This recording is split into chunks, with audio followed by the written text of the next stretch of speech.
Sinamune from Nusa Timur recalls the days when floods and droughts used to damage rice production. Back then, droughts and floods would often mean shortages of food. Today, things have changed for Sina. With CARE's support, the community has diversified its agricultural production. They are no longer only planting rice. Healthy tomatoes, eggplants, salads, chilies, and green beans can be found in a community-owned vegetable garden watered by an irrigation system. The community has also built an embankment to prevent recurrent floods from damaging rice production. Nah, kalau sebelum kita pasang ini tanggul itu hasil kurang. Hanya dapat 25 are, ada yang 20 balik mengalir ke sawah. Kan kalau 25 are, kita dapat padi banyak, sampai 100 lebih atau 200 balik. The community is using bamboo sticks to prevent erosion of the embankment walls. Sina has 2 children. When the oldest finished secondary school, the family couldn't afford to send him to university. It was a harsh time. Juga pikir ini, kita masuk ke Lombok, baru saya dapat hasil, dasar saya ada di Inggris. Dia kuliah pertanian, di bagian pertanian juga. Today, Sina also has chickens and earns some money from making clothes. Jadi tanggul-tanggul ini yang dibuat di atas, di sini, ke sana, ini untuk mengatur air ke arah utara selatan secara adil dan merata untuk menuju kepada kesejahteraan seluruh warga petani. Subsistence rain-fed agriculture is practiced by around 80% of the population of Nusa Tenggara Timur, better known as NTT, a province in the eastern part of the Indonesian archipelago. Communities are highly dependent on the rain to irrigate their fields and for their water resources. Scientific evidence has shown that NTT is already facing changes in rainfall patterns.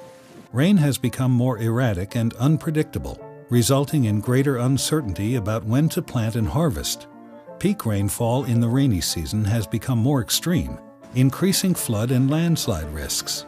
This type of climate is a regular cause for farmers to lose all their production, placing many at risk of food insecurity, which leads to a decline in assets such as seeds, cloths, and small livestock, since these are often sold during times of food shortages.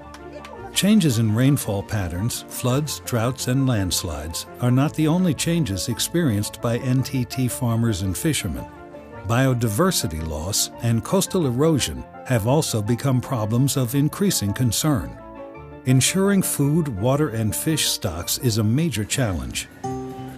Given that around 80% of the population of NTT relies on agriculture or fisheries for their living, the provincial government has made climate change adaptation a priority. Belakangan ini jadi perubahan iklim mulai diletakkan sebagai isu strategis karena pengaruhnya ya terhadap kehidupan masyarakat Nusa Tenggara Timur sebagai provinsi kepulauan memang terasa betul. Kita juga baru saja melakukan beberapa pemantauan di Tarakan. Dalam 30 tahun terakhir itu sudah pindah rumah, harus pindah rumah beberapa baris pohon kelapa.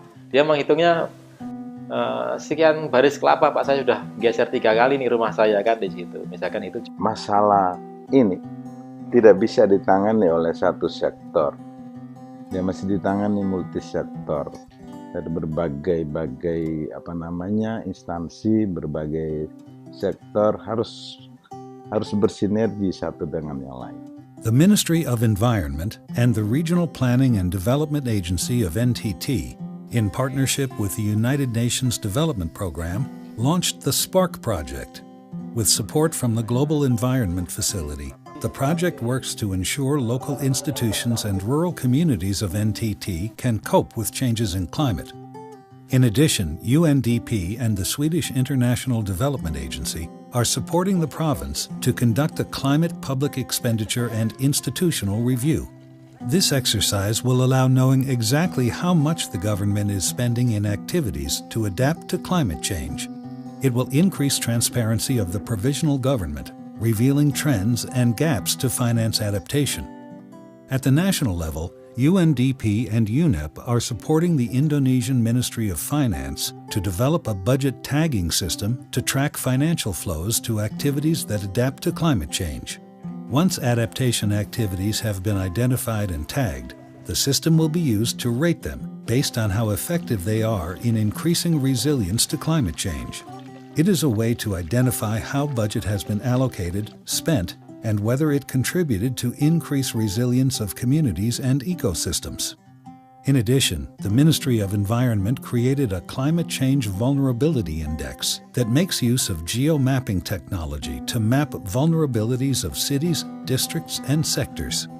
This vulnerability index could be an excellent tool if used coupled with the tagging system. It could allow the government to assign budgets based on vulnerability of areas or sectors, improving the life of people like Sina.